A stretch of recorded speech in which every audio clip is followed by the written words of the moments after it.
Welcome back to Major League Pickleball Dallas and the revolutionary team format. You are watching the challenger level final between the defending champs from Atlanta, the SoCal Hard Eights, taking on who else but the Frisco Pandas, making history, coming out of group play for the first time in its young franchise.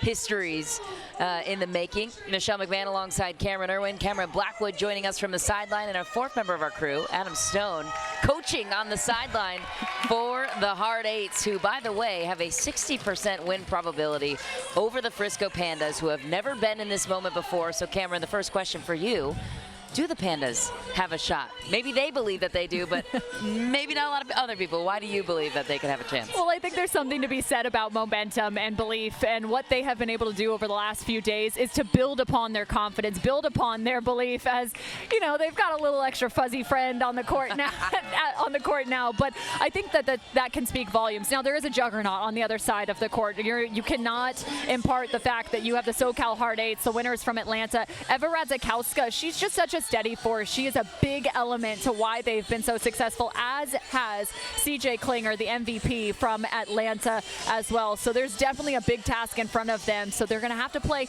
not to say out of their mind, but there's going to be a little bit of that needed from the Frisco Pandas. Yeah, on court right now, one of those juggernauts you mentioned, CJ Klinger. How was he still available in the third round? That's what many people are asking after the first season of Major League Pickleball, especially coming into the second. Give credit to Adam Stone and Tim Parks for the pick there. Todd Fote warming up now as well. Jana Newell and Eva Radzikowska, they've been here before so many times, and they are as solid as they come. If there are any vulnerabilities, starting with gender doubles and on the women's side of things, where would you be targeting early if you're Bobby Oshiro and her counterpart Martina Frantova? You know, I think one of the areas you want to look for is maybe potentially finding a spot that they are less offensive. And for the SoCal Hard Eights, it could be at the left foot of Eva Radzikowska. Can you keep her at bay on that left side and try and create a little less offensive opportunity for her? Jana Newell can be electric, especially with her forehand. She is very deadly, and she can create a lot of issues off of the dink. So watch for her to start to move around the opposite side in terms of pushing and pulling some of the kitchen play on the opposite side of the net. And it looks like we are starting with the gentlemen here on championship court, so we begin there. CJ Klinger, Todd Fote, the favorites in this matchup against Ryler DeHart and his partner Andre Mick. So where are you targeting if you're the side of the Pandas here and you're the underdog in this matchup? Well, this is going to be a fun one. We have four forehands through the middle on this matchup. We have the lefty and CJ Klinger, as well as Ryler DeHart for the Frisco Pandas. So potentially watch for the ball to be sprayed to the exterior of the court. Trying to have to create opportunities on some of the backhands is going to be important. You can also find the middle, except for you got to be really careful. You have to expect the speed up there, so they may find a couple bait balls and try and find a little security through the middle as well in this matchup. We will look out for that and much more to come. The SoCal Hard Eights looking to repeat, and they're confident. You mentioned it in one of the interviews with Todd Fote. He didn't want to win just one. He said this team was built to sweep the season, to win all three. There's a good look at Andre Mick. He's got an Australian accent, currently based out of Ohio, 28 years old. He's been impressive in this tournament especially.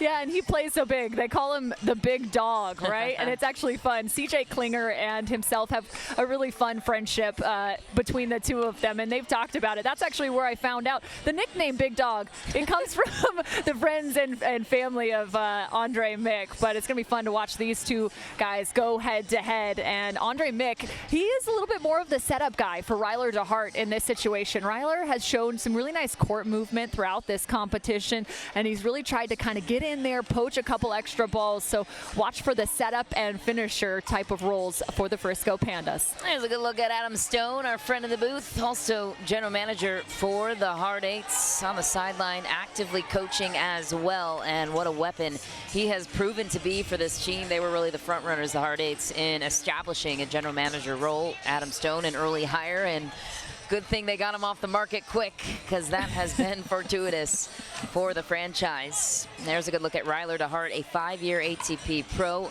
You mentioned that lefty power. He will be the role of more assertiveness on his side of the court. And CJ Klinger's dad is also joining us. I believe that's an Ohio State Buckeyes jersey, if I'm not mistaken. Big Ohio State fans and their family. CJ Klinger, 17 years old, still growing into his form, really, and into that frame. What do you think the most impressive part about his game? I think he's still figuring out just in terms of how good he can be. You mentioned it. How did he stay in the third round as we went to the season 2 of Major League Pickleball? The reason being is his game continues to grow exponentially from event to event. And I think there was a little bit of a meeting of the party, or coming to life at the party for CJ Klinger in Atlanta, where you started to understand just how good he really could be. He can be an offensive weapon. He's very long. His arms are exceptionally long, so he has a great reach to his game. And actually his decision making has been really something that has not been talked about a lot, but should be, because he usually makes the right decision at the right time, which is impressive for somebody at his age. And if there was any chink in the armor coming into this matchup for the Hard Eights, perhaps it was obviously the 4th round pick where you are banking on them to perform. Todd Fote, he seems to have drastically improved from Atlanta to now. Where do you think his game has taken the most strides to be a better support partner for CJ Klinger? I think it comes down to consistency. That's a big element too. And he's put in a tough spot because he is playing with a lefty. He also has to play the left side. So typically you're thinking that's a little more of an assertive role. But for Todd Fote, it's really been about consistency and making ball after ball. And that is where he has done a really nice job. He even said, as of yesterday, that was some of the best pickleball that he has ever played. So he's playing at the peak of his performance. And he needs that to continue on. He'll play mixed doubles as well. We're moments away from first serve. The Panda is upon us, and the crowd is electric for this challenger level final. There he is, the Frisco Pandas. Home tournament for them. Frisco, just a bit north of Farmers Branch here in Dallas, Texas, and a lot of notoriety in their ownership group as well. Dude Perfect, Dak Prescott, just to name a few. Amir Delic, the co-general manager of this team, watching from Austin, says it's been one heck of a run and such a fun team to be a part of. Nobody picked the Pandas to be in this point, just given their performance to date. No disrespect, but what a run, and how do they run with it here? We will find out. First serve is upon us. Ryler DeHart will be the first server. Quick thanks before we get started, though, to Cirkul water, your way. And we have been very well hydrated here in Dallas. So not too hot, though. Haven't really needed it. Here we go. Let's play pickleball.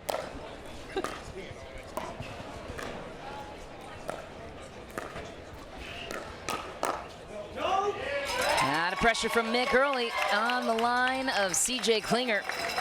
Yeah, but really nice speed up there. I like it. CJ Klinger, the first to take a shot at Andre Mick, but an even better response from Mick.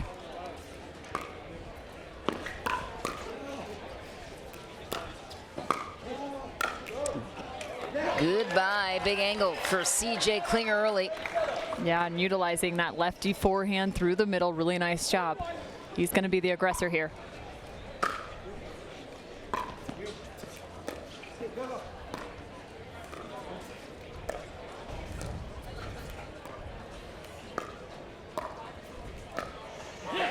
And we did not see a single dink in the middle of the court throughout that rally. Each one on the exterior. Ryler DeHart even showcasing a little line-to-line dink to the backhand side of Fote.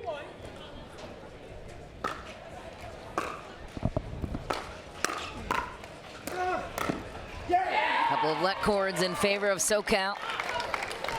Yeah, some big moves right now from CJ Klinger. It takes him about a step and a half to get to the kitchen line. Must be nice. Yeah. A lot of length on that side of the court. That lands. I like this from the Frisco Pandas. They're going to look to return to CJ Klinger to try and keep him a little bit more at bay. So he's going to have to hit that third shot, then come to the net.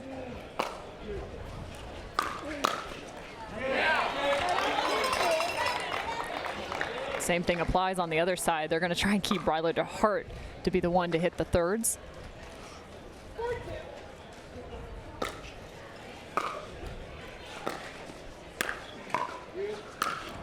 Perhaps the angle from Mick. So far, the SoCal Hard Eights not as able to get stabilized up at the kitchen line through the last 2 rallies.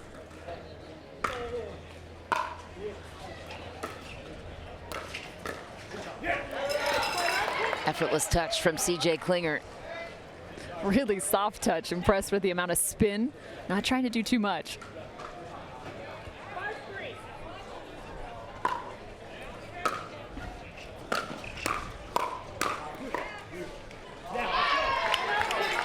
All the pressure being applied to Todd Fote through the transition zone.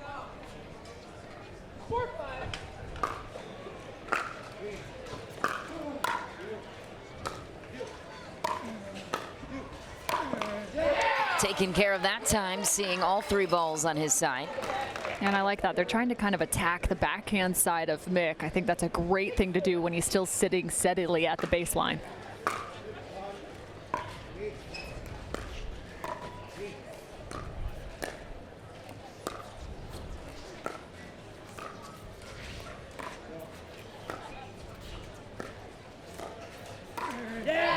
Todd Fote goes for it, gets robbed by the top of the tape. But you just saw 4 forehands on the side of the SoCal Hard Eights, even though the ball was on the outside of the court. So they're trying to look aggressive with some of their court positioning and moving around to find forehands. That's where you have to be wary. So they want to find that backhand of Mick where he'll be less dangerous as a setup man from the baseline.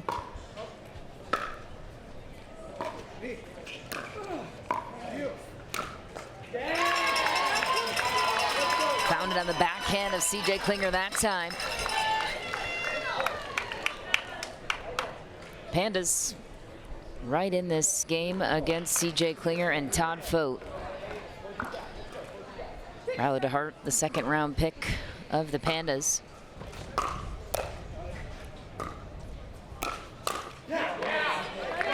And again, right now, these 2 teams just having a little bit of a hard time when they are on their serves, getting up to the kitchen line, and it's because of who's having been forced to hit the 3rd. Wide for Klinger. I like this. They're both trying to take each other out of their comfort zone.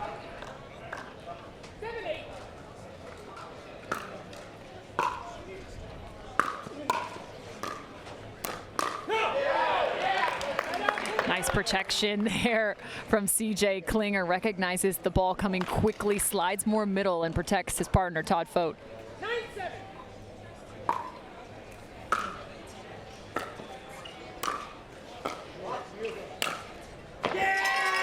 Nick again finds the corner on Klinger's backhand. Talked about the confidence, the momentum, the energy, the Frisco Pandas. That's a great example of a point going in their direction, and they'll look to build upon it. That's helpful. Missed return.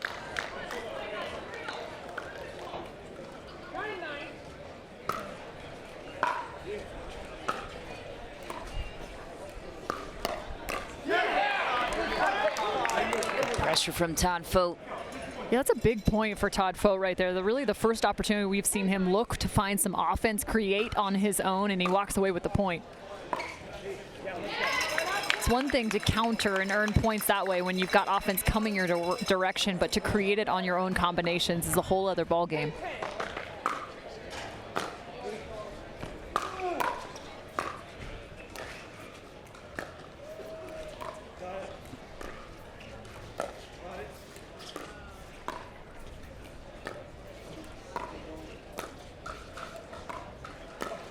Fote against Mick. Fote wins that one.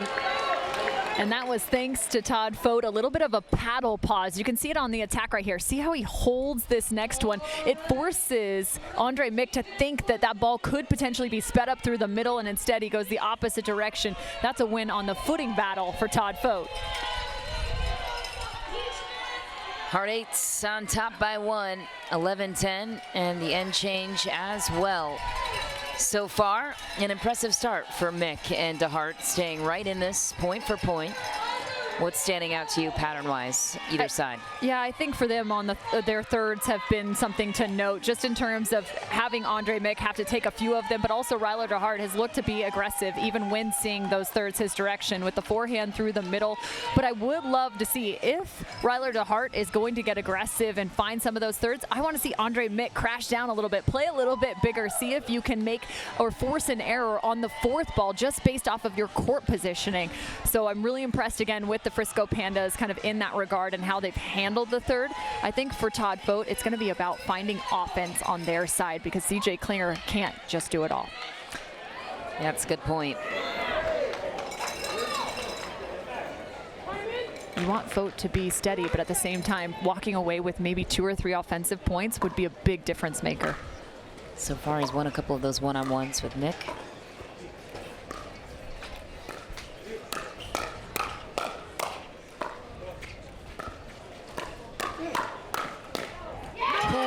Comes up with another. Nearly came up with another, I should say. Pandas respond, tie it back up at 11.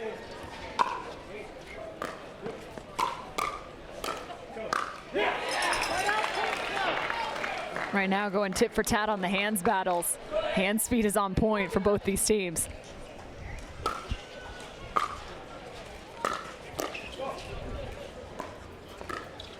CJ Klinger coming to life on the Ernie. Took full advantage of that short return. Jeez, was that Jason Bourne? Look at that footwork. CJ Klinger off the edge.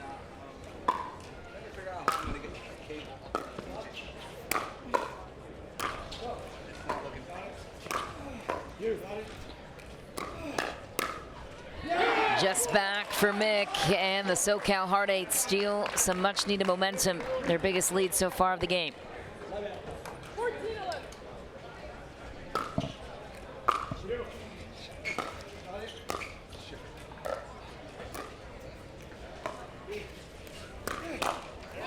Klinger had it lined up. DeHart will steal one. Yeah, it's a nice changeup. We haven't really seen that speed up back cross court. Finds the backhand side of CJ Klinger.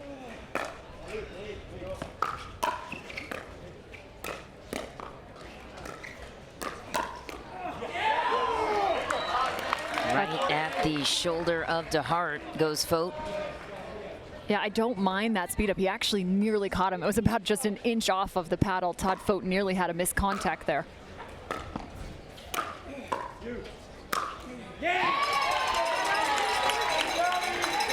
Really simplified movements from Ryler DeHart. He's kind of one of the bigger guys out there just in terms of his length, his ability to move around the court, but really efficient footwork. We've seen that on display.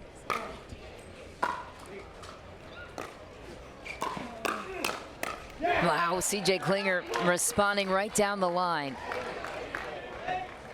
CJ feeling like he's got a little bit of an edge in terms of the head-to-head battle with Andre Mick. He's going to look to find as many of those opportunities as possible.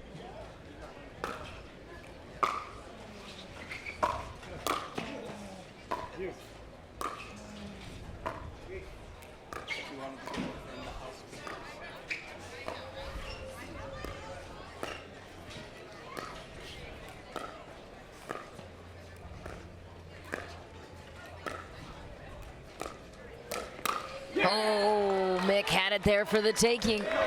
I love it. Adam Stone looking straight at CJ Klinger saying, that's right, buddy. That was a perfectly played point from CJ Klinger. We also have to say Adam Stone looking like he's like from a James Bond film where he's like in an alpine setting. You know what I mean? That all white suit. He looks ready to get out there and kill. Like you call this the white sweatsuit a suit in his work attire. Adam Stone, one of the best in the biz. And after this, he will be hopping back in the booth. His coaching duties will be done for the day after the finals. But I want to go back to that last rally that we saw. I talked about some of the head-to-head competition between CJ Klinger and Andre Mick. Again, the advantage in lies to this point on the side of CJ Klinger. He waited for his opportunity. That was not an easy ball to attack. It's going to be challenging for him to find those opportunities. That was low, just about knee level as he flipped that ball back up on the backhand side. That was a phenomenal speed up and clearly caught Mick right off guard. A little high though, right? 17-13. I feel like Mick thought he had it.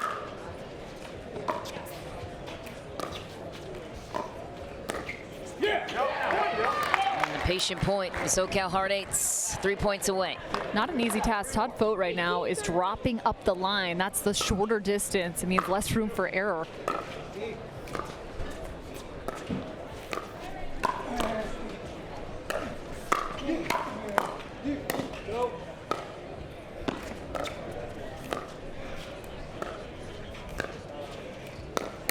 Oh.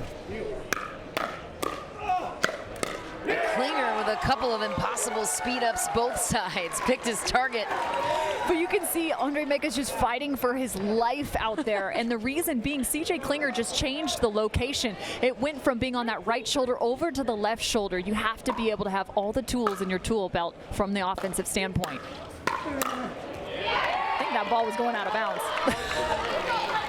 I think so too. Pandas still alive, down 5 though. 14-19.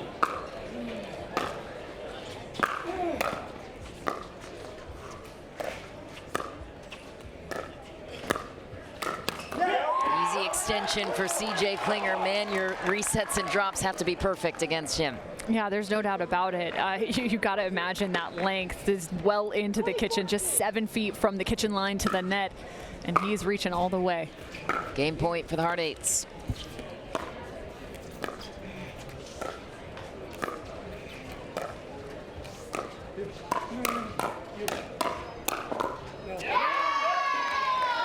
This time it was Todd Fote kind of stepping in, trying to find, again, that right shoulder of Andre Mick. What's different, though, when he's coming head-to-head, it's a clearer look for Andre Mick.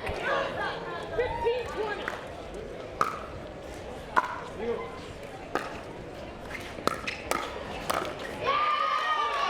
That's a big win for Andre. He stares directly at CJ saying, don't try it again. Don't find that right shoulder. Well protected.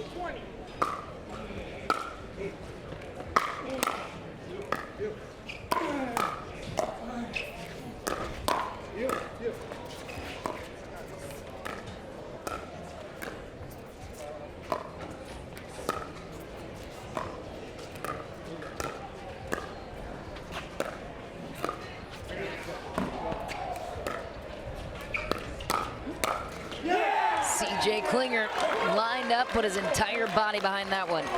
He can't miss, and that's another great location. Changing it up to the backhand side, a little bit more extension forced from Andre Mick. Game point number 2 for the Hard Eights.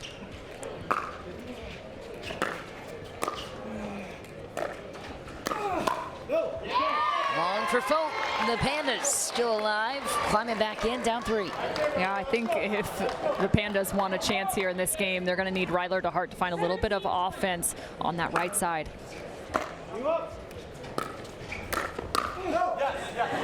Long for DeHart. So game point number 3 for the Hard Eights. 20-17.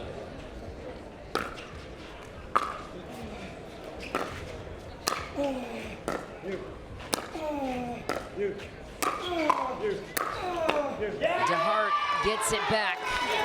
But there's the offense, right? This has all been about Andre Mick kind of fending off some of the offense coming his direction. You want to change the tune? Try and find some offense on your own side of the net.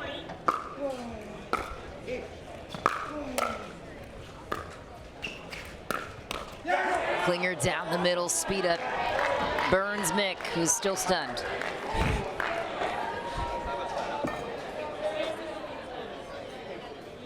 Fourth game point. Tim Park signaling to his team to maybe take an offensive timeout, and they will. Hard Eights will regroup. It's taken a couple of tries. Why not? No, I think this is a smart timeout. Give yourself a little bit of a chance to talk things over. Talk about where you want to send this third shot, whether drive, drop, and its location.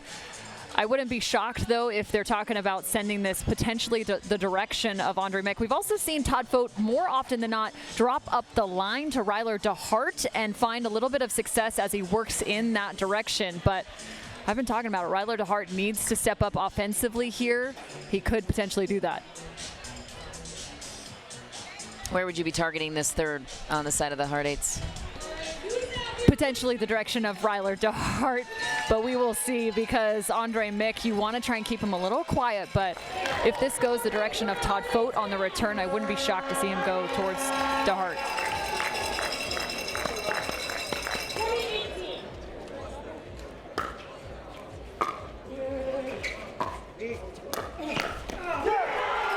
Jay Klinger steps in and closes out game one, 21-18, and a good timeout called at the end of this one. Yeah, and I love it. The third shot drop, just trusting Todd Fote. Again, they went right at Ryler DeHart and the poach. That was a planned play. You got to love that after the timeout. Great job from the SoCal Hard Eights. To women's doubles we go. The SoCal Hard Eights on top by one and feeling good as they send out Jana Newell and Eva Radzikowska. This match coming your way on the other side of the break.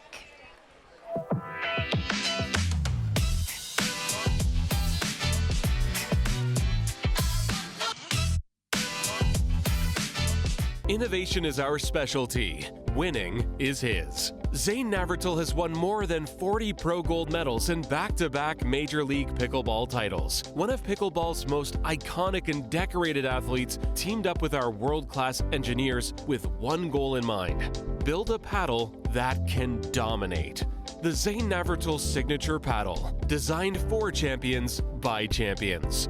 Available now. ProXR Pickleball. Innovation you can handle.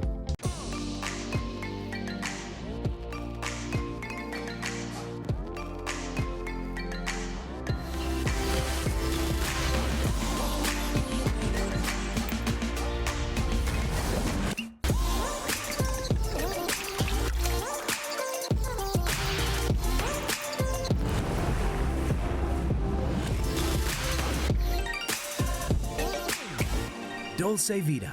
You are what you drink.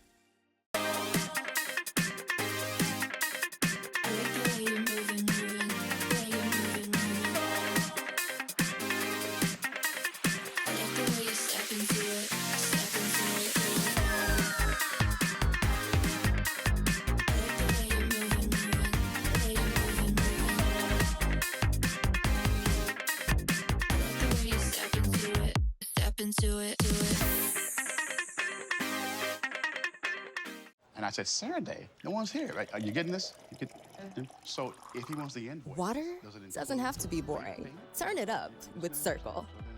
With over 40 delicious flavors and a dial that controls your intensity, Cirkul starts a party for your taste buds. No sugar, no calories, and no artificial flavors. Just good times. Cirkul, it's your water, your way. Try Cirkul at drinkcirkul.com. Back in Dallas, Michelle McMahon and Cameron Irwin in the booth with you to break down the action. Eva Radzikowska and Jana Newell, the defending champs from Atlanta for the SoCal Hard Eights, taking on Martina Frantova and Bobby Oshiro. According to the numbers, Cam, a perfect 50-50 split. What will be the X factor in your eyes, both sides? I think one of the X factors could be Frantova right here. A little bit of a lesser known quantity in terms of what she's going to bring to the table. But what we have seen is that she's got great power. That is undoubtedly true. And the other thing that's known is she's got a very rock steady partner that allows her to be that aggressive spirit, to go after it offensively, because she can trust her partner's defense and also transition play.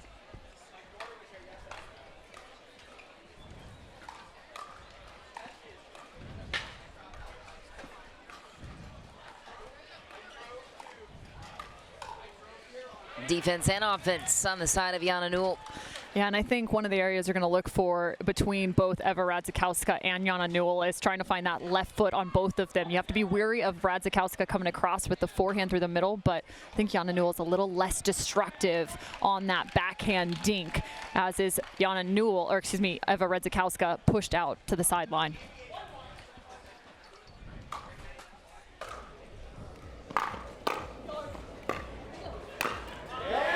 Big put away for Eva Radzikowska. A little bit of miscommunication for the Pandas.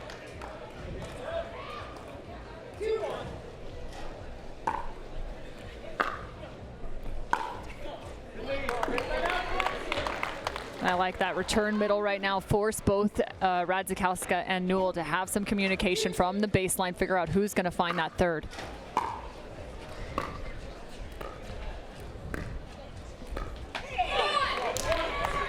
I really like that. Again, finding that middle dink a little bit, keeping it low and on the ground.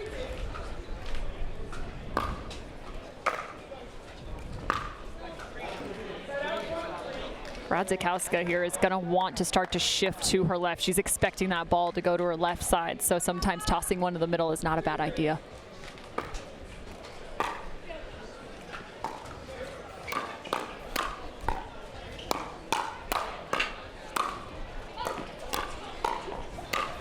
Oh, Newell with some good defense. Ultimately put away, though, by Oshiro. One of my favorite things about Oshiro is just the amount of control she plays with. Really pinpoint accurate, whether she's dinking or even looking for a speed up.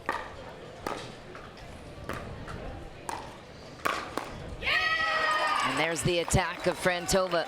Yeah, and that's just an explosive play right there. I mean, it's a lunge step to come in, full unrelenting power on that two-hand backhand.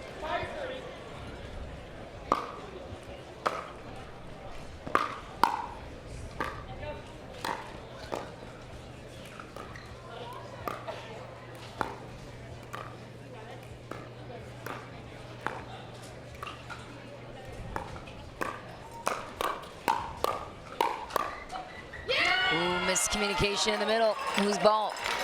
Well, and that's going to be so tough, but you got to go hats off for Frantova to sit in there, no worries about it, and she's showing that she's got plenty of hand speed, just backed off the kitchen line about 2 feet. You'll take those. Take the break.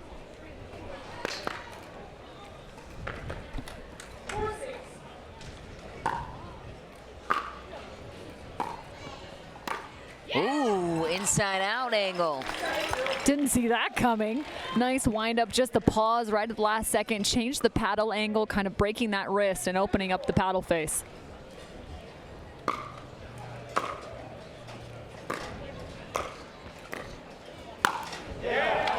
Answered right back by Jana Newell. I think that the SoCal Hard Eights have to have a little bit of a mindset that when the Frisco Pandas are serving, they return the ball to Frantova.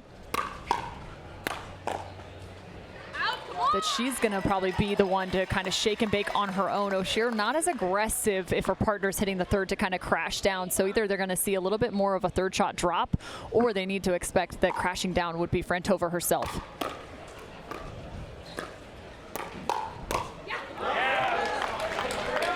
I like that fourth shot from the SoCal Hard Eights, getting that back down and on the ground.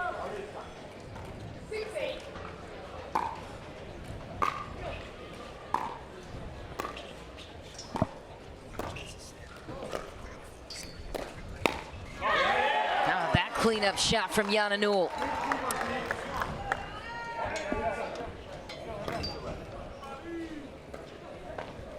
Closes the gap, trailing by 1.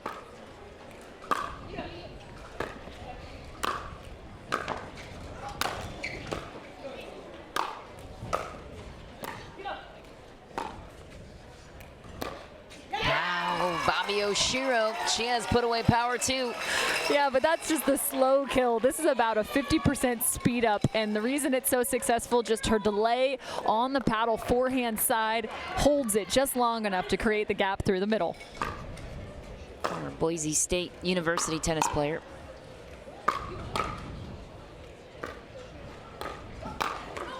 Oshiro lights up the middle once more, and the Pandas on top by 3. That's what I'm talking about from Oshiro. Just so calculated, whether it's a drive, a drop, a dink.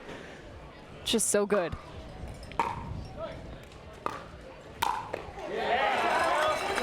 And that is why you want to stay away from the Jana Newell forehand. I think it's filthy.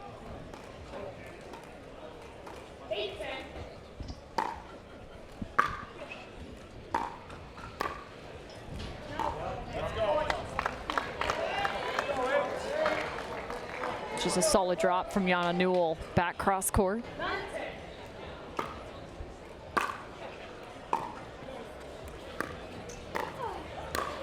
What a play from Frantova to cause the pop-up. Yeah, did not expect that. This is going line to line. She pulls it back towards the line. The level of difficulty on that dink and the margin for error is so small. That's an incredibly offensive dink from Frantova. Frantova, originally from Slovakia, started playing tennis at age 10. As we take a gander around the beautiful facilities here at the Brookhaven Country Club, home to pickleball. The next 2 weekends, I believe Ben Johns is playing lefty here and probably would still beat everybody 21-0. the same score. That's unbelievable. It still looks like perfect form. Must be nice. Ben Johns, a Chicago slice, by the way, still alive. Who would have thought? After taking 2 losses, pretty wild. 1 and 2, made it through out of group play. We have those quarterfinal matchups coming your way next at the premier level. Jana Newell and Eva Radzikowska, meanwhile, trailing by just a couple points here to the Frisco Pandas. They're looking to even out this game series. Wow, that is an incredible forehand, but watch how Frantova, when she continues to drive the ball like that, watch her movement after the fact. She is trusting herself, getting in there and applying pressure.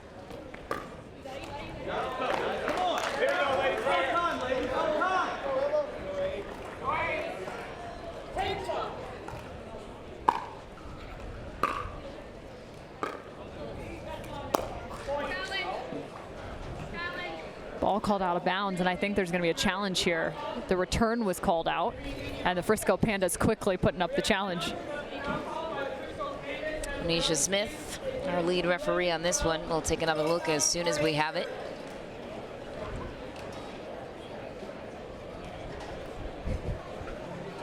I'm just laughing at Stone still even with the hood on. Ooh, I believe that ball is out. Yeah, I believe that is the right call. Learned Close. something new today, thanks to our lead official, Courtney Johnson, that it's not necessarily just necessarily drawing a line through the middle of the ball. You actually need to draw a line and then put a nickel underneath the ball, and that is the area at which that the ball could potentially compress and touch the line. Thanks to Courtney Johnson getting some more insight on the rules. Good sense of clarity there, and that's confusing during rec play as well, because that ball, you'd see it live and think, I got hooked, but just a touch out.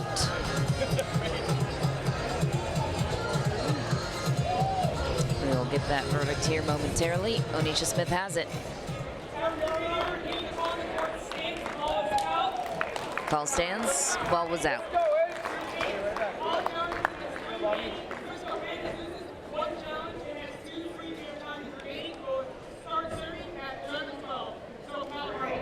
Two free challenges remain for the Frisco Pandas.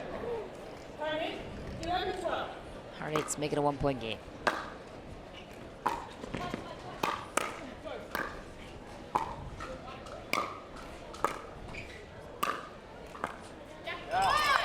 Oshiro keeps it deep and in the middle. Yeah, and that's just the amount of spin and pop that she's getting. That ball off the bounce got plenty high on the shoulder of Eva Radzikowska.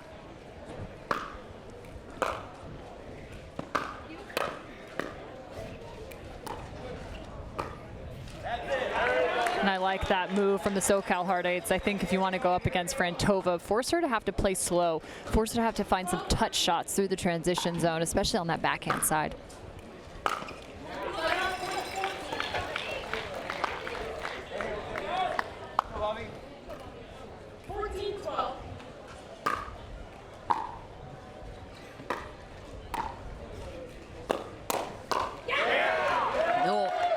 Putting the pressure on Frantova, forcing the issue in the transition area.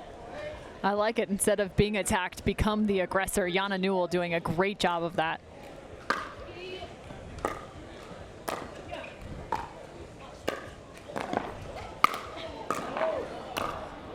Wow, another heavy angle from Frantova. Set up the point. Just an outrageous ball off the top of the net. The save from Eva Radzikowska. That one was impressive, but it's Oshiro again finding a nice ball cross court.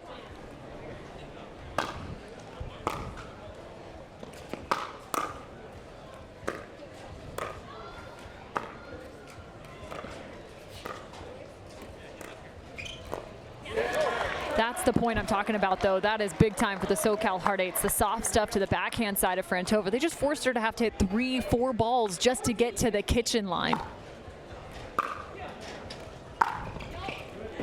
Long for Newell. The soft stuff to the backhand. Not as easy as it looks to corner for these pros who make it look easy. And I think especially too, if you're working a little bit more with a slice drop as you're working in the transition zone, there is a tendency for that ball to stay up with the amount of backspin on it as well. Ooh. She just took a rip at that ball on the return.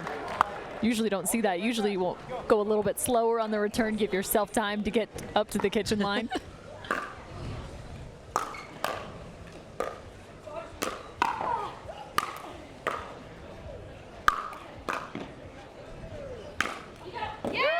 the middle finish and a beauty for Bobby Oshiro. I love this. She may be a small package, but she's got a mighty force behind her. She's hitting these overheads with no thought about it. Small package, I love it. She was the first round draft pick of this team. The 6th pick. Frantova the 3rd round.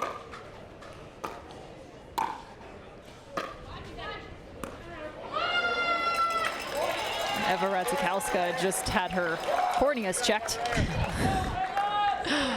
It's not fun. Nope.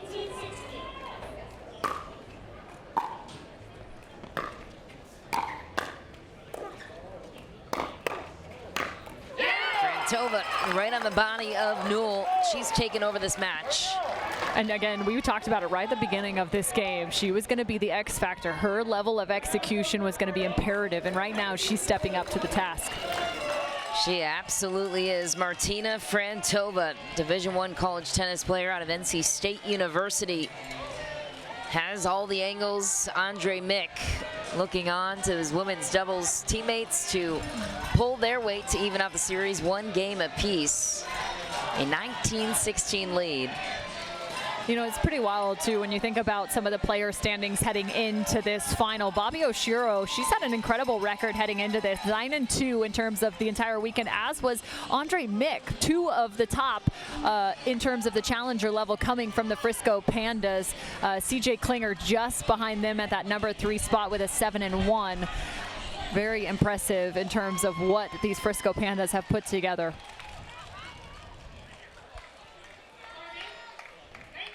Frantova and the Pandas 2 points away from evening out the series. Sends it long.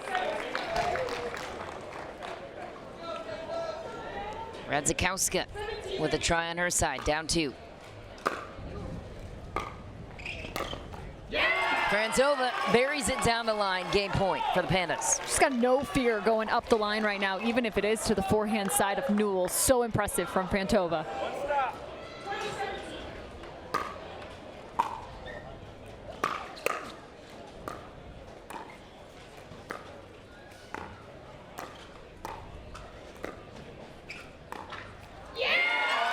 And Martina Frantova ends it in a patient point against Yana Newell. The series is tied 1 game apiece in this challenger level final. We knew it was going to be about the X factor, Frantova, and she was lights out through the entirety of that. She had a few misses from the baseline, but apart from that, she was next level, being aggressive and closing out some of those points that she started. This match is up for the taking. We move on to mixed doubles next. The Pandas won the toss, so the Hard Eights will lay their hand first. We'll discuss it after the break.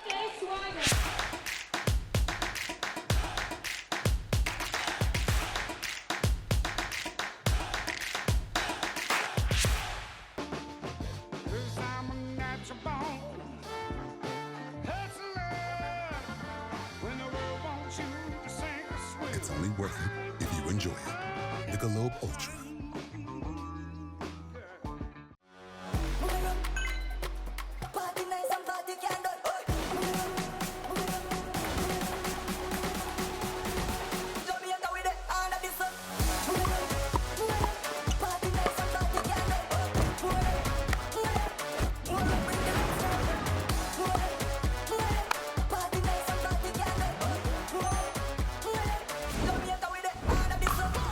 What's your DUPR?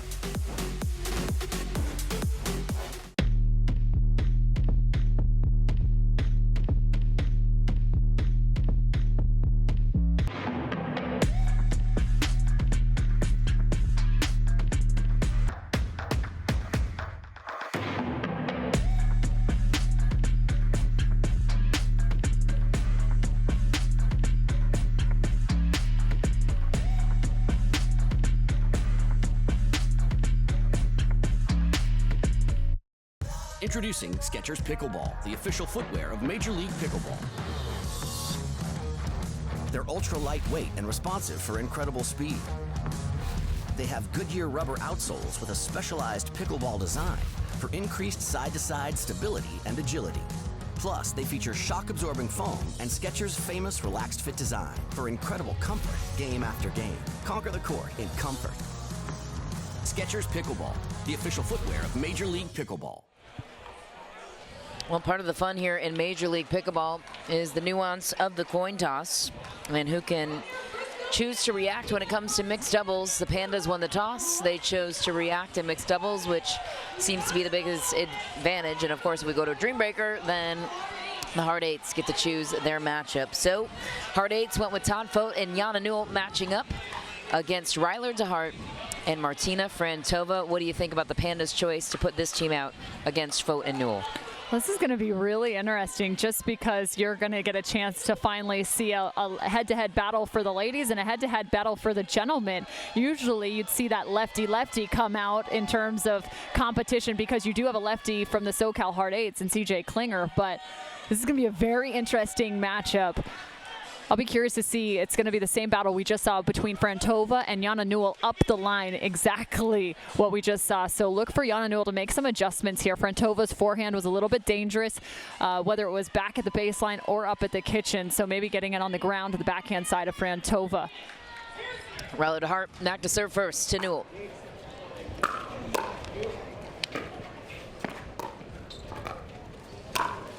Easy cleanup job for Todd Fote. But that's exactly what I was talking about for Jana Newell. The perfect dink to get started, rolling that right at the left foot of Frantova.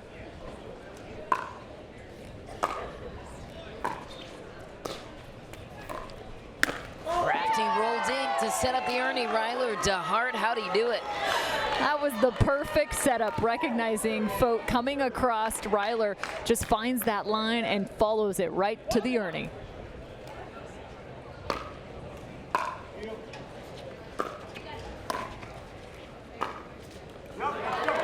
Really nice execution from the SoCal Hard Eights. Again, we talked about it, the soft stuff to the side of Frantova on the backhand side forced her to hit a drop as well as a transition play there. Ooh,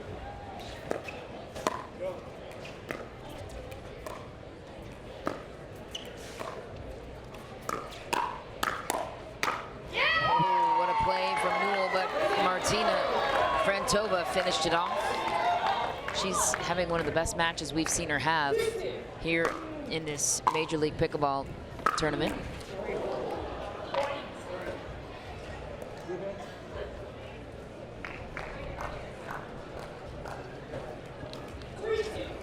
Newell almost took one to the face. Good thing she got out of the way. Todd Fote trying to crash down, recognizing the speed up yet again from Frantova. They've got to start to try and neutralize her.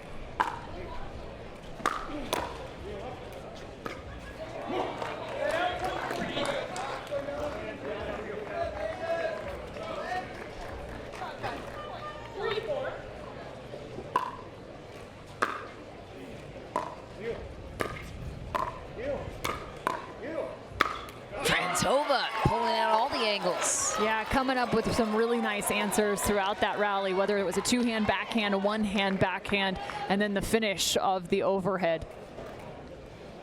It's out of Naples, Florida.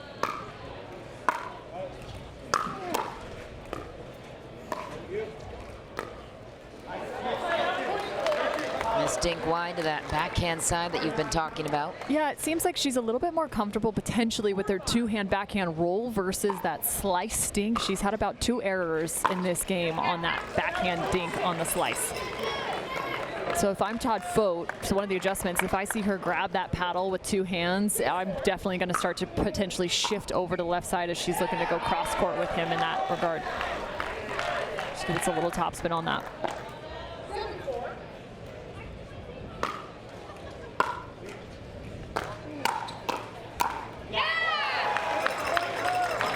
Pandas carving out a 4-point lead here in game number 3. Oh, and a lob serve. That's how you make them pay for it. Really nice cut from Jana Newell. That was a perfect setup on the return. What do you think went into the choice of the lob serve? You know, sometimes I think it's just about changing pace. That previous point, Jana Newell was swinging as hard as possible.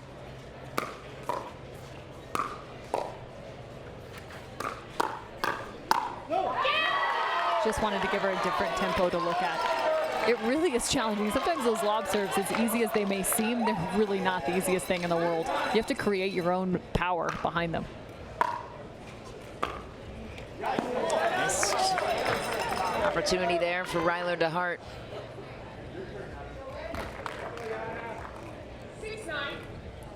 Former All-American out of University of Illinois in tennis. Jana Newell, a couple of errant misses lately. Yeah, she's like swinging out of her shoes too. I don't blame her because I would want to play up tempo as well. She's seeing some good looks, but maybe if she goes a little bit more with a 70%, it may pay off for her just in terms of execution. And the Pandas take an 11-6 lead on the defending champs. How are they able to widen this gap, Cameron? I think a lot of it just has to do with the level of execution on the side of the Frisco Pandas. They've tried to get it to that backhand side of Frantova. However, there's been a couple that have popped up. They've been a little caught off guard with some of her backhand rolling dinks cross court, and they haven't been able to kind of have a stronghold on their court positioning. They've been the defensive team throughout this game in mixed doubles. That was a good look at, I think it was Ben Newell. Was that him in a hard eights shirt? Yes, it was. We saw the husband of Jana Newell. Ben Newell, there he is, back with his shades, supporting his wife. They had to square off against each other earlier on in the tournament. They didn't ever play directly against each other, which Jana Newell shared with us that she was grateful for. Happy wife, happy life, ladies and gents. Smart man. SoCal Hard Eights won, so wife is happy. And meanwhile, Martina Frantova waits on to serve to Todd Fote.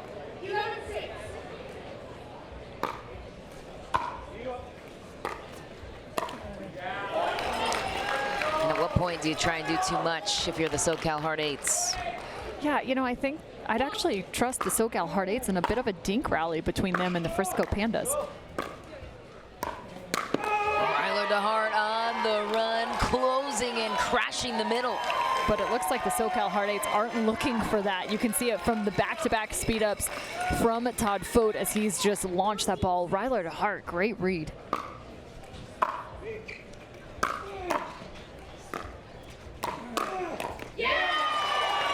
I don't think that's the answer for the SoCal Hard Eights. I don't blame them for trying something different, but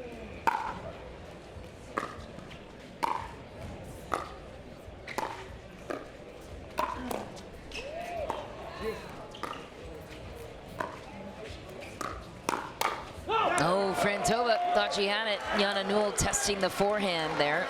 it's a tough way to win a point, a really tough way.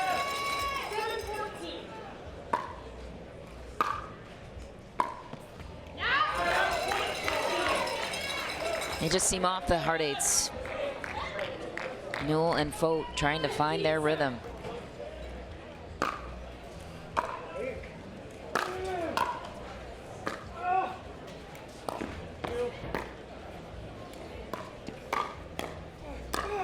What a play from Ryler DeHart from defense to offense. What's paying dividends on the side of the Frisco Pandas is the fact that Frantova is really solid in her footwork. She is working around that backhand side, which is why it's so tough to find.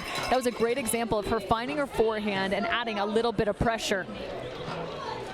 Pressure indeed. And speaking of that, the Hard Eights not really used to being in pressured situations and tested to this point. I suppose the Atlanta final went to a dream breaker, so in that sense, yes. But here so far in the tournament, they have not been tested at all. And the Pandas rising to the occasion. You love to see it. A good classic underdog story. Yeah, and right, there's not really expectations on the side of the Pandas, which means you can play freely. You can go for your shots, which is exactly what we're seeing from Frantova. She was big in gender doubles, and right now she's playing big and mixed. It's a good look at Caitlin Kerr, one of the team owners for the Las Vegas Night Owls. Also one of our MCs here with Major League Pickleball. Gets the people going. Lots of Pandas fans in the house. Well, that's quite the response out of the break for Jana Newell. Yeah, and they're sending everything now the direction of Ryler DeHart in terms of the return, just expecting him to have that drive, counting on their fourth shot counters. First volley. That one well taken care of from Ryler DeHart. Jana Newell popped it up on the third. Not able to find her touch so far in this one.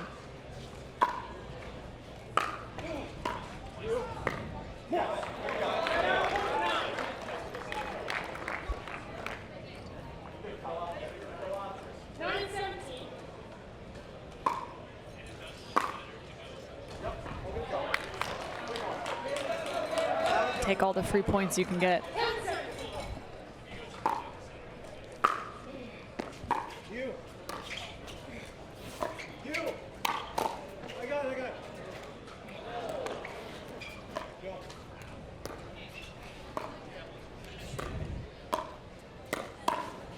Oh, Frantova went for it on Todd Fotu, countered perfectly inside the baseline. So Frantova's speed-ups have traditionally gone through the middle. I like the adjustment from Fote. If she's going to dink, she's going cross-court. If she's speeding up, it's going through the middle. And so next speed-up attempt for Frantova, where would you target if you're her? If I'm her, I might actually look to dink it back cross-court, hold it, look like a speed-up, and then go back the opposite direction. Ryler DeHart hungry for the ball and the point. Impressive play from Ryler DeHart. Lefty on the run. Look out.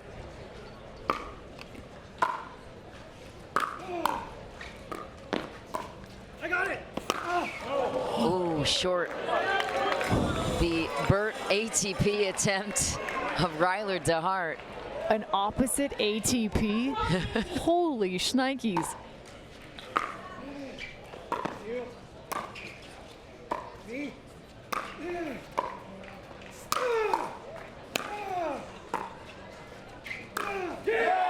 Ryler DeHart looks like he's playing singles out there.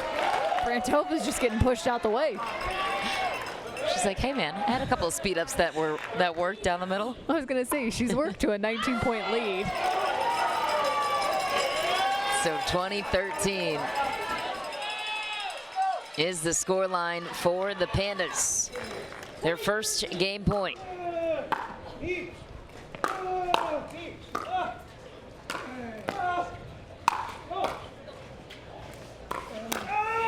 Ryler DeHart buries it on the deflection to the corner, and the Pandas take a 2-1 lead on the defending champs.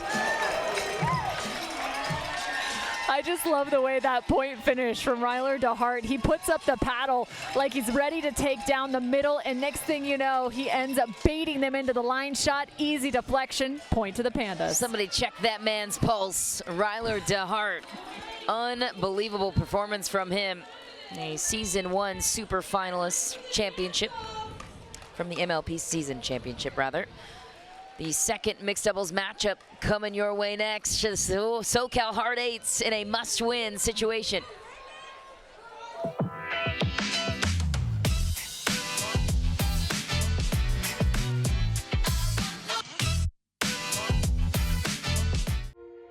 At The Botanist, we always look further, seeing potential where others may not.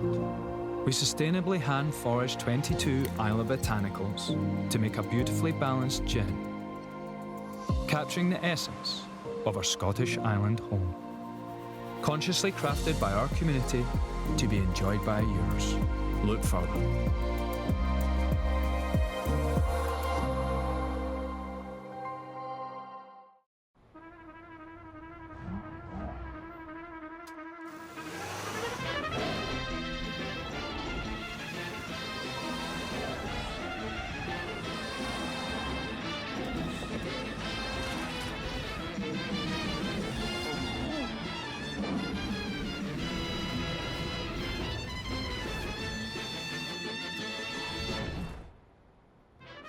The all-new Prius.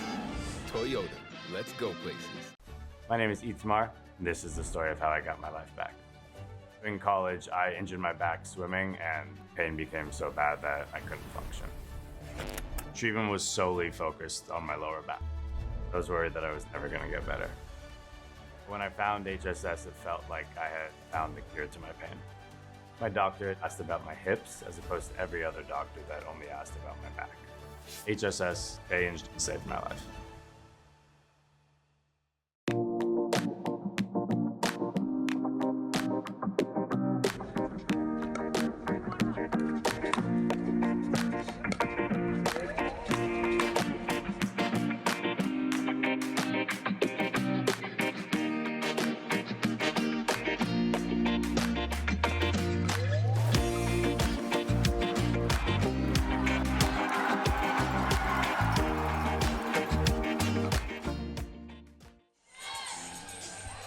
Well, the Frisco Pandas are making a run for it here on top of the defending champs, 2-1.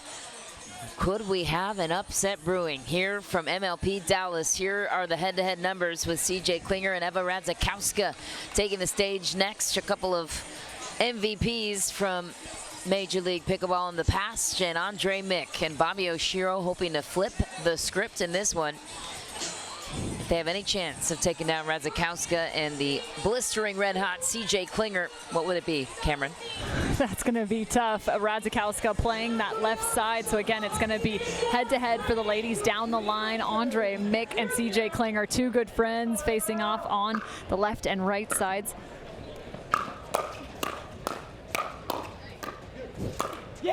CJ Klinger found a lot of success when you think about the men's doubles competition, attacking up the line, but that means Eva Radzikowska has got to be ready to step in and help clean up after some of those speed ups. Oh, Mick was on the attack. Radzikowska found the outer edge. Really nice hand speed from Eva Radzikowska. Andre Mick's going to look to play really big here, so there might be some areas on the backside of him where she could have some success.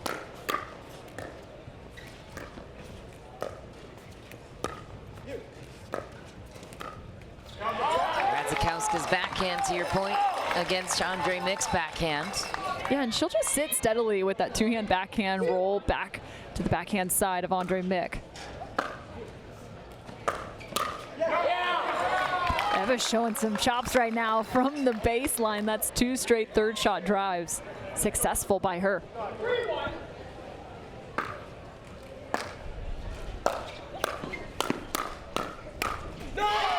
But that's what I was talking about, right? So if he wants to go head-to-head, Eva has to be able to step in when need be on that hands battle. It's a tough proposition, but at least it's her forehand side.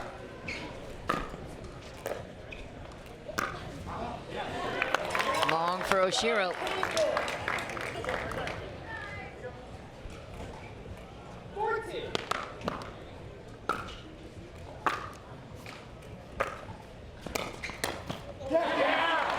What a perfect third shot drop from Eva Radzikowska. Yeah, and really impressive from CJ Klinger. We always talk about foot speed, but it's really about that first step. How explosive can you be on the lateral movement? Easy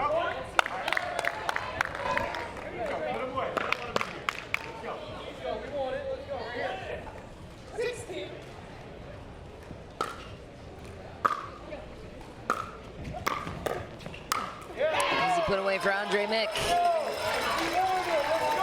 Yeah, I got jammed at Eva Radzikowska right here. Tries to come crashing in, but a nice ball from Bobby Oshiro.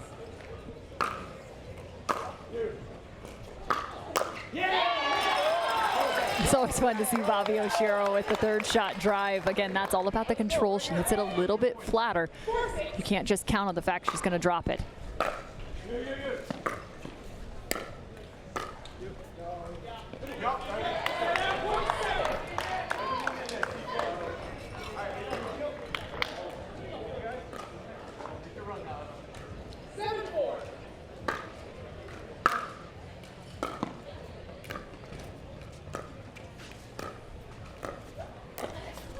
Bobby Oshiro tags Radzikowska, was not expecting the Ernie.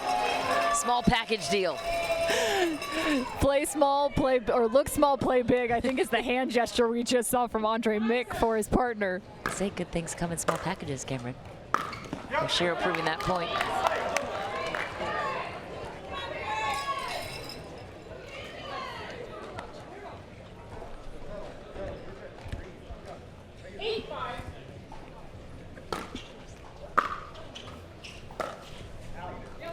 Just wide for CJ Klinger. The Pandas back within 2. They've sent a few of those returns the direction of Radzikowska. It's the first time we've really seen CJ Klinger get a look at one.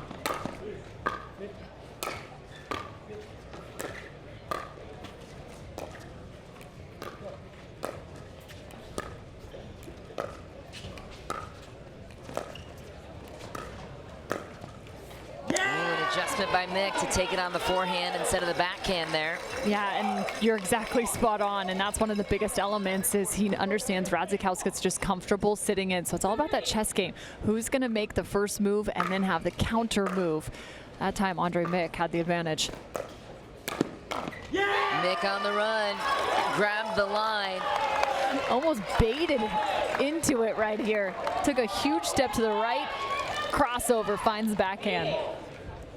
Former Cleveland State University tennis player, Andre Mick. A couple of Ohio guys going at it down the line between he and CJ Klinger.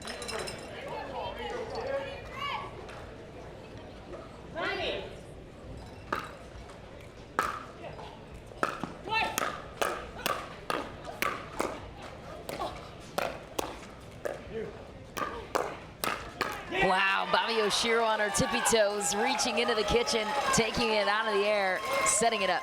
It seems as if Eva Radzikowska prefers to counter with her two-hand backhand. She's actually shifting pretty significantly towards the middle, which is kind of jamming them up through there.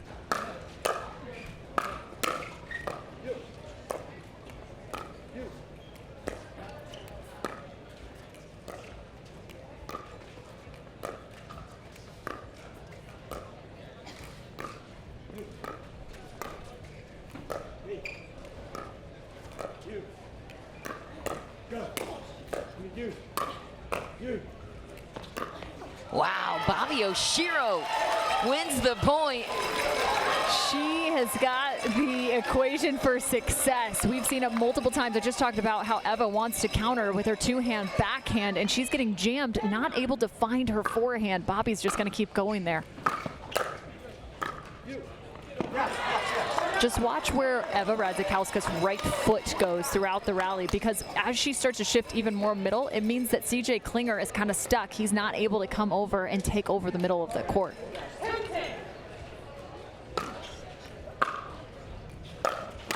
Wow, answering right back was Andre Mick, and the Pandas on top 11-10 on the end change.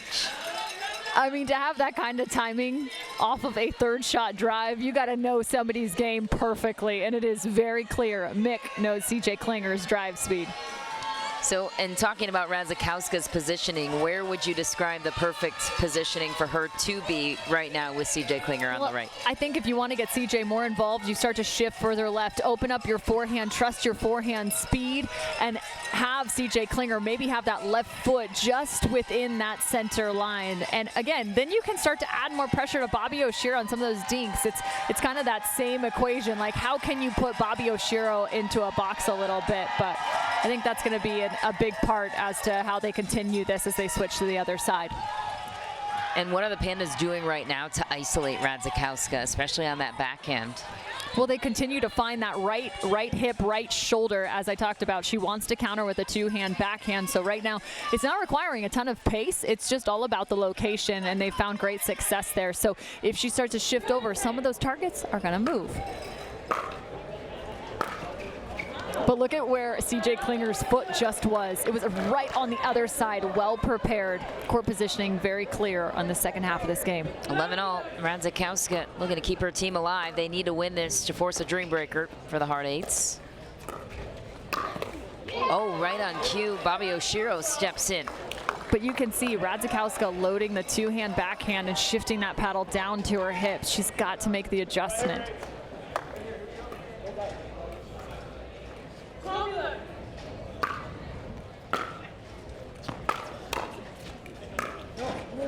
Mick went to speed it up twice. And you just keep going with it. If you're the Pandas, I mean, even though that's a miss, she still wasn't even able to get her paddle up in a defensive posture.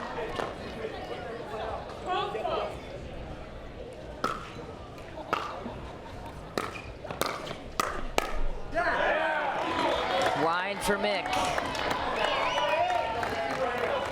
Hard Eights take back a 1-point lead.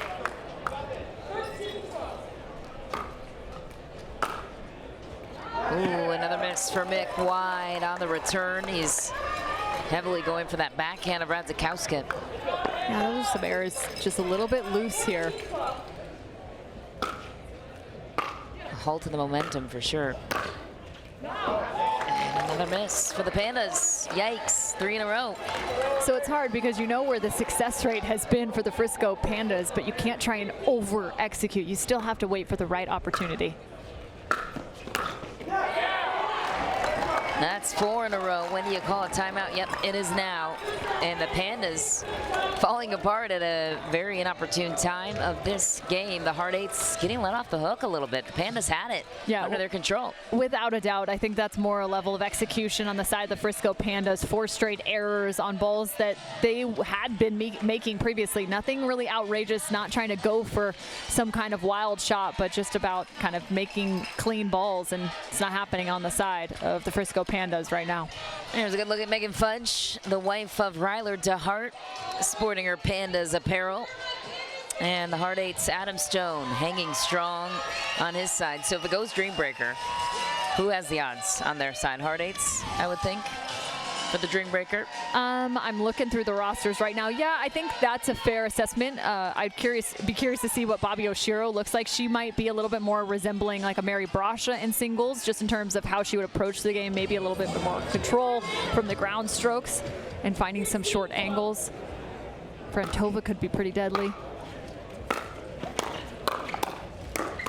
And now the confidence on the side of the Hard Eights. And I will say, I watched Eva Radzikowska in that change and in the timeout. One of the conversations she had was with Jana Newell, and they had the conversation. You could see Jana talking about paddle positioning on that hip. What do you think she was saying in that positioning, paddle positioning? Yeah, maybe prep a little bit more to the forehand side if she's going to sit in that specific court position closer to the center line. Nick trying to do too much. A 5-point lead now for the SoCal Hard Eights. This one was neck and neck through the first 12 points, both sides.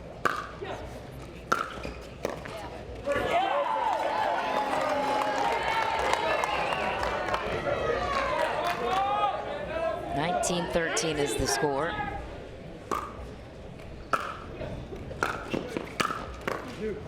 Nick goes inside out with a heavy angle there, and the Pandas need every inch.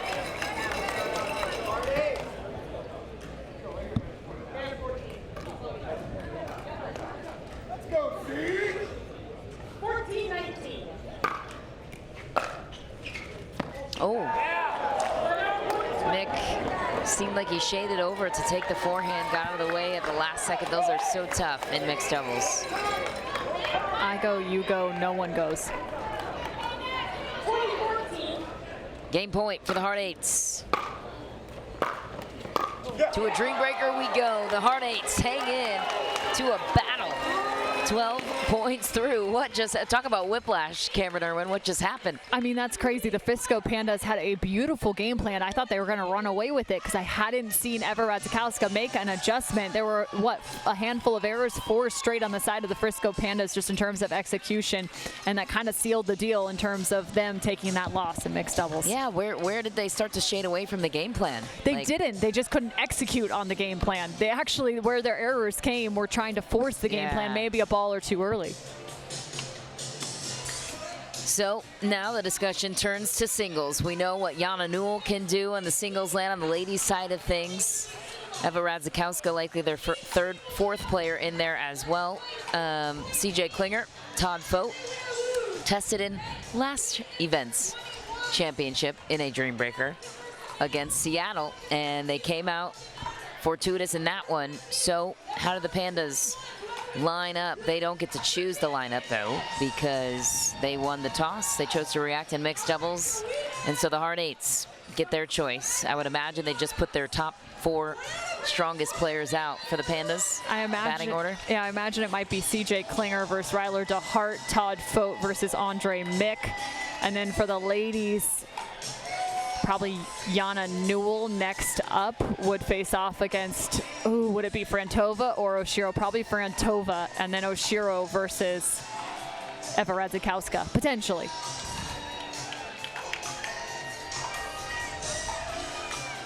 It's hard because we haven't seen a whole lot of these players play singles either. So to not only understand their game, but it's also, when you get to the Dream Breaker, it's anybody's game. Even if you don't think that somebody might be a fantastic singles player, they may still walk away with 3 and surprise you.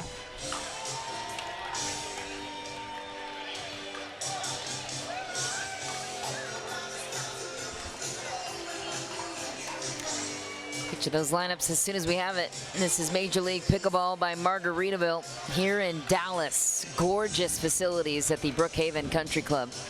We'll be here the next 2 weekends for MLP and PPA National Championships. The BioFreeze USA Pickleball National Championships, that is. Double-decker VIP section. If you are in the area, we encourage you to come out because it is something else here. $6 million of investments dedicated to creating a facility 100% committed to pickleball. It's a big number. I know. Pickleball is that big of a deal around these parts.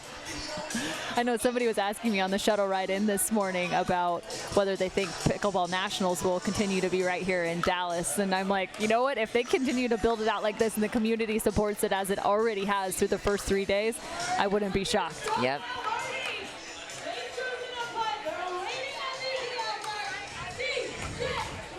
All right, the Hard Eight's order is out. CJ Klinger leads. Ryler DeHart. Todd Fote against Andre Mick. Yana Newell. Martina Frantova. Eva against Bobby, as expected.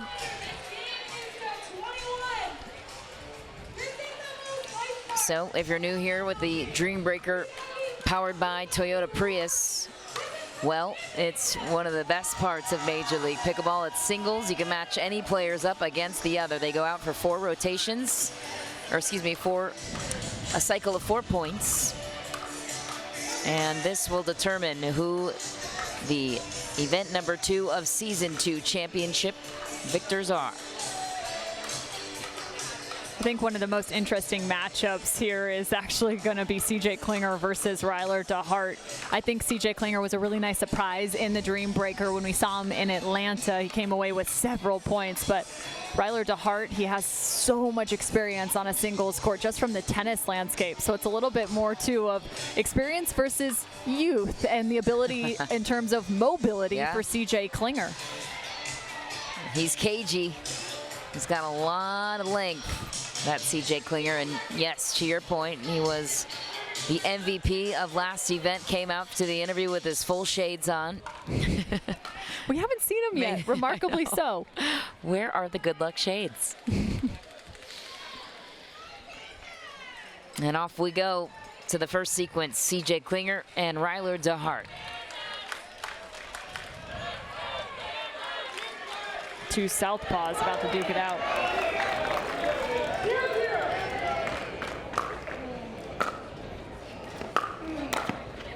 CJ Klinger opens it up with a nifty angle. Love it. Follow the return directly into the kitchen.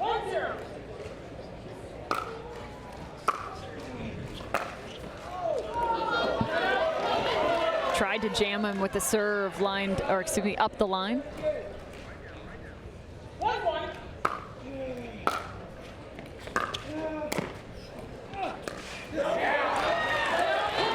Nice change in direction for CJ Klinger there. Ryler DeHart anticipating the opposite direction. Lefty versus lefty in this one. Long for DeHart, a 3-1 finish for CJ Klinger in rotation 1. So we move to Todd Fote and Andre Mick.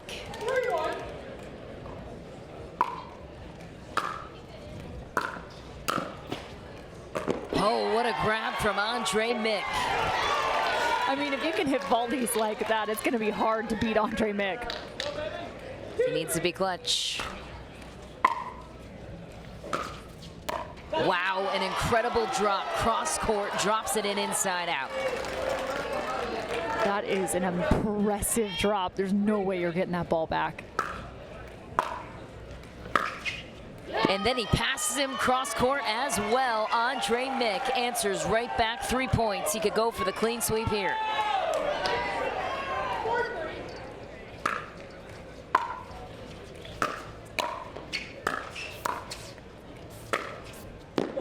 Just wide. Vogt comes away with one. A 3-1 finish in favor of Andre Mick. Now we move on to Jana Newell and Martina Frantova.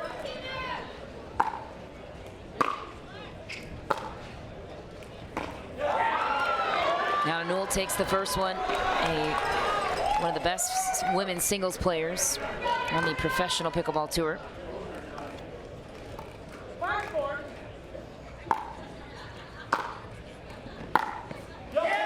Down the line, clean winner, Jana Newell. Yeah, I love just the steadiness of the backhand there. Just really clean and simple, not trying to add too much pace. 2 points for Newell.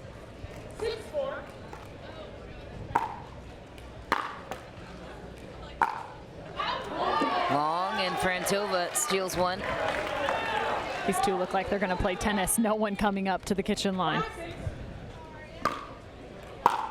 It's a big heavy serve from Frantova, used it as a weapon, and a 2-2 point split continues the tie game. Bobby Oshiro looking to be the hero against her side. A big serve will do it. 1 point for Bobby Oshiro.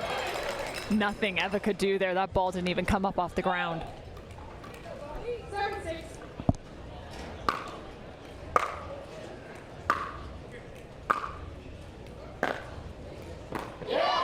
Bobby Oshiro down the line on Radzikowska. Down the line and on the line. Perfect technique from Oshiro. 2 point lead for the Pandas.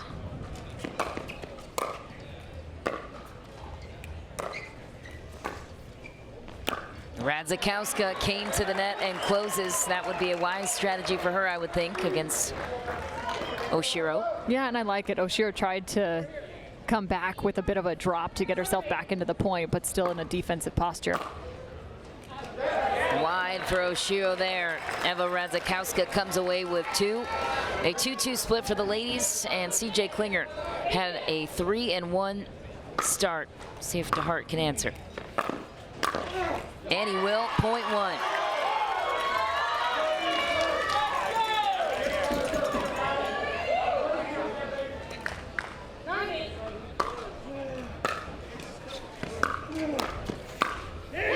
Finds the corner, make that two for Ryler DeHart.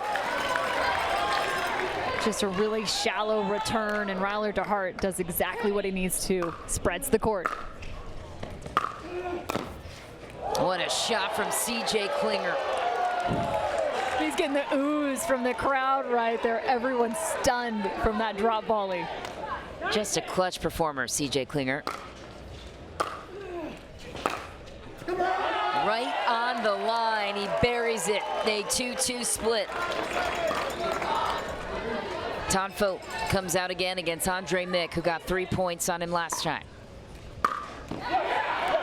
Todd Vogt gets the first. Yeah, I think one of the biggest elements as we hit the end change is that even though Todd Vogt only picked up 1 point in that previous round with him, he picked up information, which is critical, and you just saw it come to life as he served up the tee, trying to find that backhand side. He learned that Andre Mick wants to work around that backhand, so you can use that to your advantage now. Information is critical in these singles competitions with just 4 rallies, but going back to back to back to back. And it helps when you have Adam Stone on the sideline coaching you up where to go. And for the Frisco Pandas, it's Megan Fudge coaching up her team on where to go. Todd Vogt taking 1 out of 4 and a 1 point lead for the Hard Eights.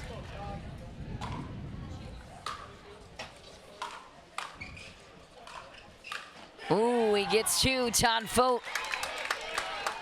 And I love it. Instead, he goes right to the forehand because he understands he doesn't want to have to go against that inside-out ball.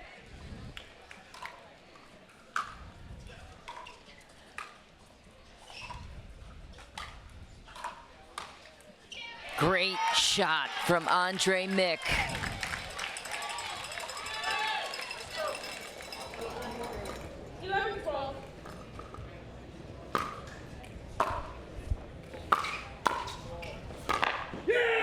Todd Fote reverses the script, a 3-1 finish in that rotation. Beautiful job from Fote, taking the information, executing the game plan, knowing the adjustments. Jana Newell back out with Frantova. That is a clean shot, cross court, and a 3-point lead.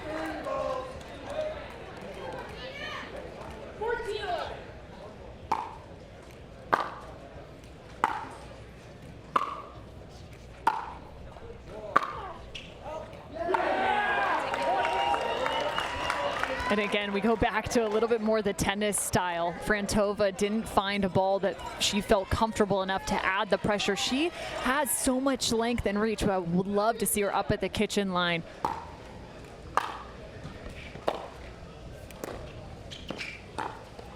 Well, she answered and came to the kitchen, but Jana Newell too good. A clean sweep, 4-0.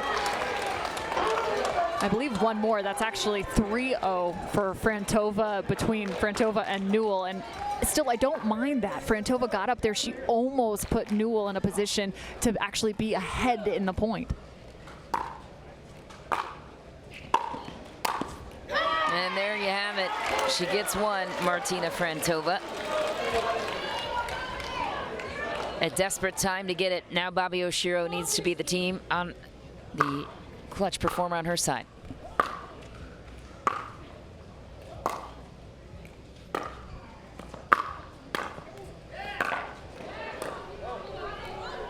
Oh, Bobby Oshiro, she almost got to it. And it's just a different style, a little bit of a different pace from these two ladies. It's also fun to watch, just kind of the ground strokes and the court coverage between both of them.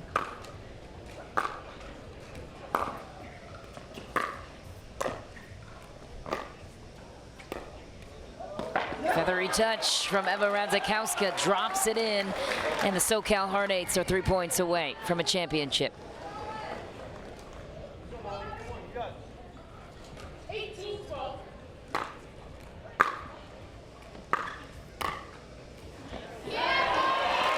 Love that from Oshiro, recognizing her brilliant return all the way at the baseline. She follows it in and follows it up with a beautiful volley. 13-18.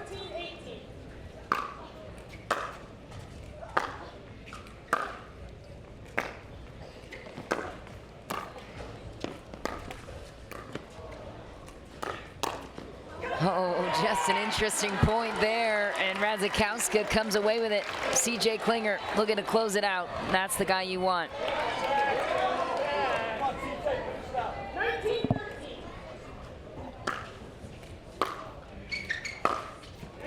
Down the line winner, CJ Klinger, looking for another MVP title. Beautiful backhand winner.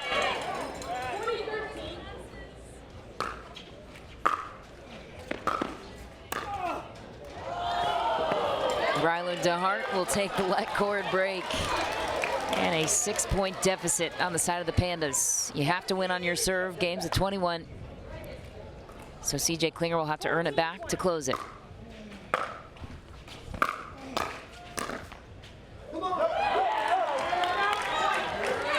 Continues to be aggressive when he sees Ryler DeHart up at the kitchen line, making him stretch for those volleys.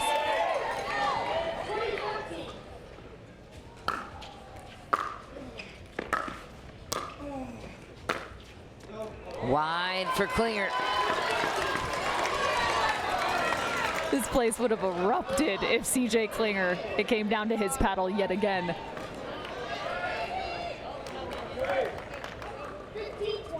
Out comes Andre Mick and Todd Fote. Oh, interesting choice. Goes with the lob, serve goes back on the side of Todd Fote with a chance to close it. Championship point.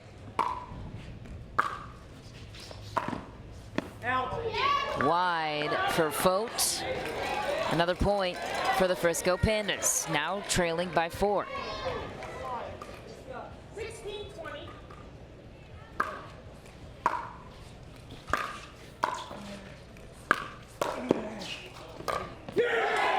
Todd Fote gets it right back. I mean, that is next level reaction time from Todd Fote.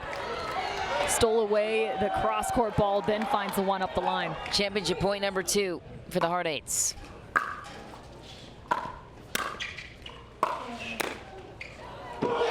And Mick can't fend off another. Todd Fote closes out title number 2 for the SoCal Hard Eights, back-to-back champions.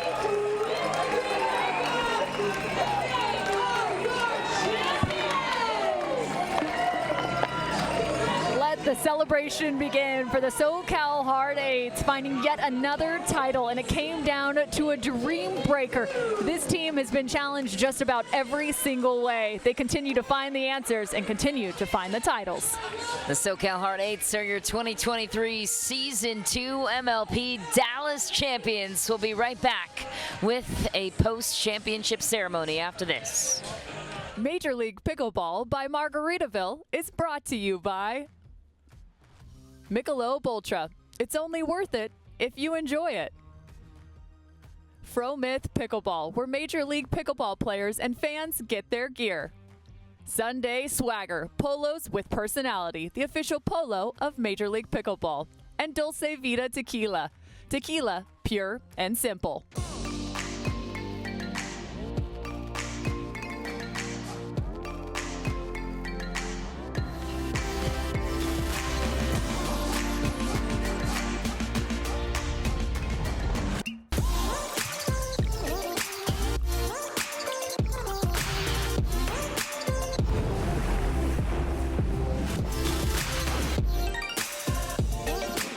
Dulce Vida Tequila. Tequila, pure and simple.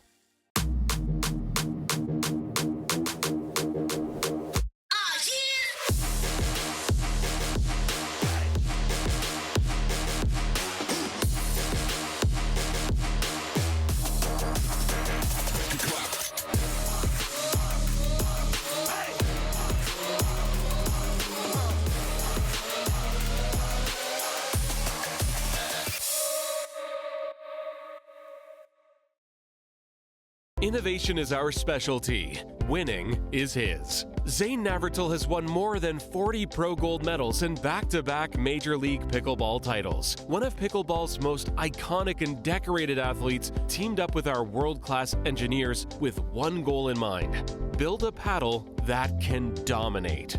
The Zane Navratil Signature Paddle, designed for champions by champions. Available now. ProXR Pickleball. Innovation you can handle.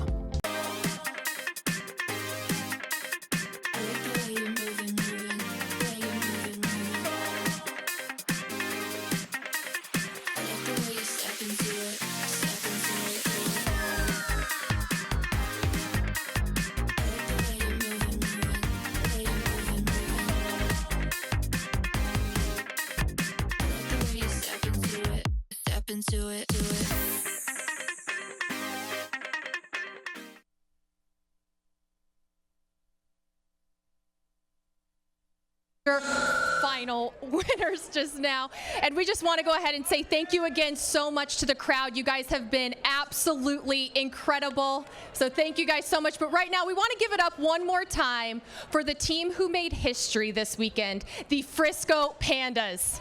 Give it up one more time, guys. They fought hard all weekend long.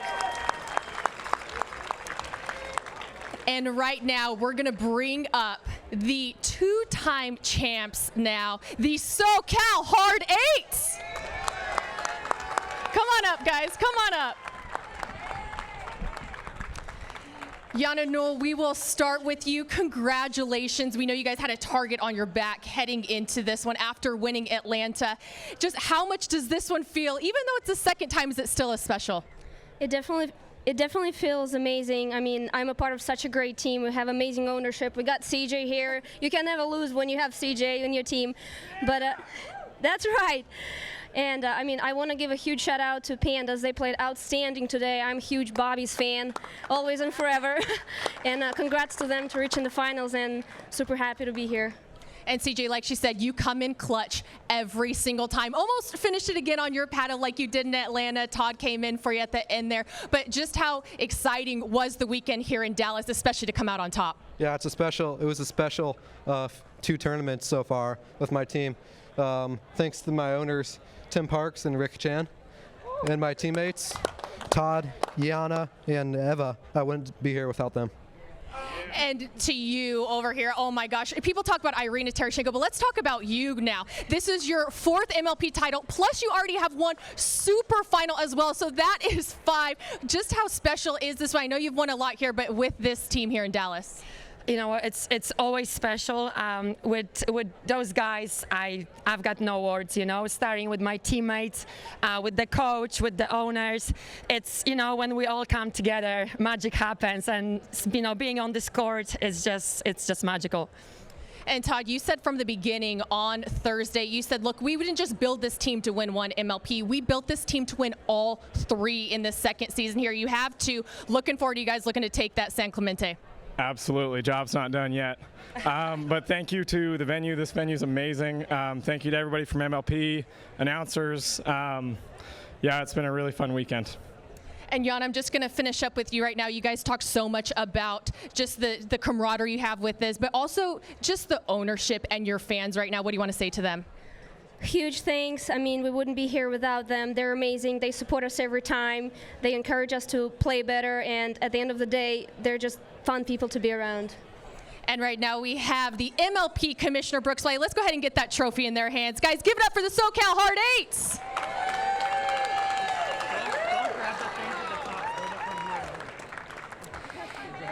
And we do have one more award to give out. It is the MVP here at the Dallas Pickleball. So we just want to say that this person who wins this, them and a guest are invited on a 3-day, 2-night cruise aboard the Margaritaville at Sea Ship Paradise, leaving from the port of Palm Beach, Florida, and traveling to Grand Bahama Island. This cruise is being gifted, of course, by our title sponsor, Margaritaville. And here to present it, we have the marketing director, Heather Jones.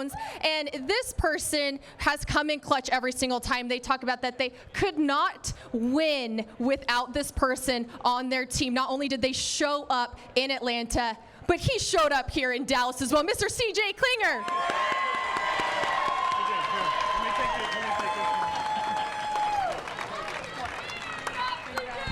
Guys, give it up one more time. SoCal Hard Eights.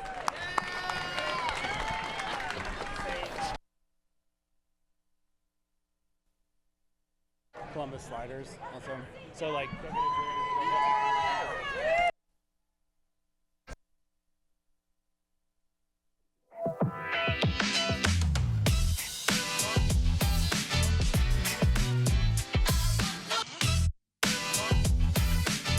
Innovation is our specialty. Winning is his. Zane Navratil has won more than 40 Pro Gold medals and back-to-back Major League Pickleball titles. One of pickleball's most iconic and decorated athletes teamed up with our world-class engineers with one goal in mind: build a paddle that can dominate. The Zane Navratil Signature Paddle, designed for champions by champions. Available now. ProXR Pickleball. Innovation you can handle.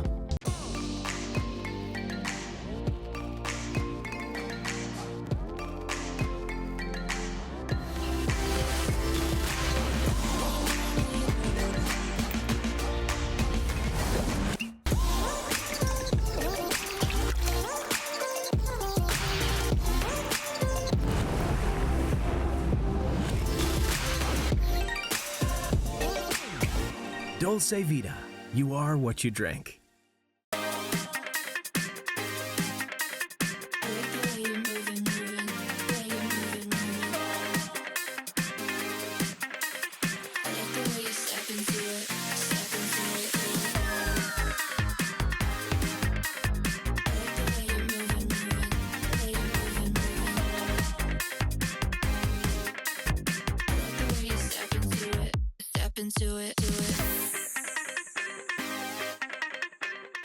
And I said, Saturday, no one's here. Right? Are you getting this?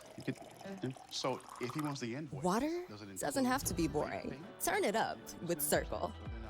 With over 40 delicious flavors and a dial that controls your intensity, Cirkul starts a party for your taste buds.